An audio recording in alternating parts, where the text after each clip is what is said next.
구명 로비 루트에 김건희 여사가 과연 있느냐? 지금 많은 국민들은 노골적으로 김건희 여사 아니냐라고.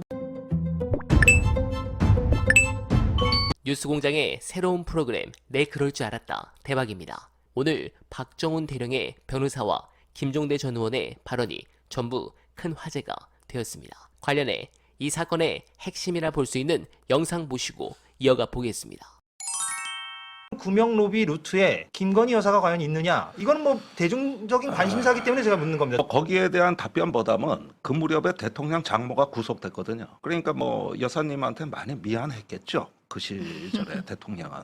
저는 뭐 거기까지만 말씀드릴게요. 네, 그러면 거기까지 네, 그 듣고 부분에 대해서 대통령실에서 뭐 어렵지 않은 설명이 있어요. 저 12시 7분, 12시 43분, 12시 57분에 실제 통화한 사람을 먼저 밝혀야 됩니다. 그렇지 않습니까? 왜냐하면 공관에 있었기 때문에 이게 출근해서 많은 사람이 보고 있는 장소가 아니었어요. 공간에 있었고 참모들이 다 함께 있는 자리에서 전화를 받은 게 아니거든요. 그래서 많은 사람들이 저 전화의 사용자가 김건희 여사가 아니라는 것을 어떻게 믿느냐 이런 질문을 던지는 거거든요. 먼저 그거부터 해명을 해야 됩니다. 왜 12시 7분, 43분, 57분이라는 세 통의 연속된 통화를 했고 물론 저는 그 세 통의 통화가 이런 의혹이 생기는 거에 대해서 적극적이고 정직한 해명을 해야지 이 문제는 빨리 조기에 정리가 되지, 해명을 제때 안 하고 또 해명이 거짓 해명으로 나왔다가 또 이것이 뒤범벅이 된다면 나중에는 어떤 말을 해도 안 믿는 현상이 생기는 거란 말이죠. 지금 많은 국민들은 노골적으로 김건희 여사 아니냐라고 묻고 있어요. 지금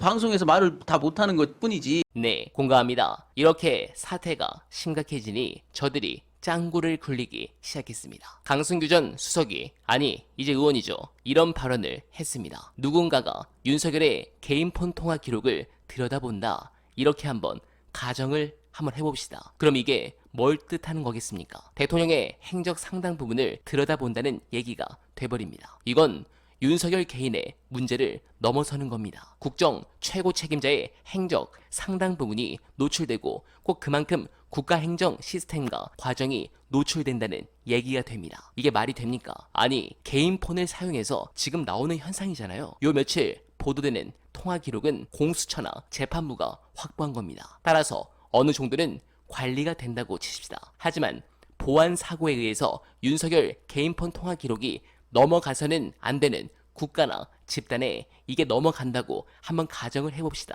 어떻게 되겠습니까? 더 나아가서 지금 윤두창은 국가 1급 기밀을 다루는 사람입니다. 행정수반으로서 그렇지 않습니까? 그런데 이게 이렇게 뚫려버린다고 하면 이건 개인의 문제가 아닙니다. 지금 용산이나 이런 데서는 이 최상병 사건 수사외압 의혹과 연결지어서 아니 대통령이 장관과 국무위원과 업무차 통화하는 게 뭐가 문제냐라고 얘기를 했는데 그게 문제인 겁니다. 개인 폰을 가지고 업무 통화를 하는 게 문제라는 겁니다. 왜 여기에 대한 문제의식이 없습니까? 기자들은 왜 이런 아주 간단한 질문을 하지 않는 겁니까? 두창이가 김치찌개 끓여주니까 또 해외 연수 보내준다고 하니 못하겠나요? 정말 어처구니가 없습니다. 그런 부분에서 어나바는 늘 좌고우면하지 않고 최선을 다하겠습니다. 관련해 중요한 영상 안내드리며 이만 인사드리겠습니다. 대통령이 개짓거리하고 헛짓거리하고 하면 탄핵 사유가 있으면 탄핵시키라. 국회 3분의 2 저 제적의원 찬성하면 된다. 헌법재판소 결정해라. 그게 되는 거거든요. 네. 지금 이런 상황이 반복되면 무정부 상태 얘기를 했는데 네. 헌법에서 예정할 수 있는 그대로 갈 수밖에 없어요. 예컨대 대통령이 그냥 습관적으로 거부하고 있거든요. 예외적인 상황을 안 가기 위해서 가급적이면 협의를 보라는 건데 대통령 혼자서 지금 이렇게 하고 있는 거잖아요. 지금.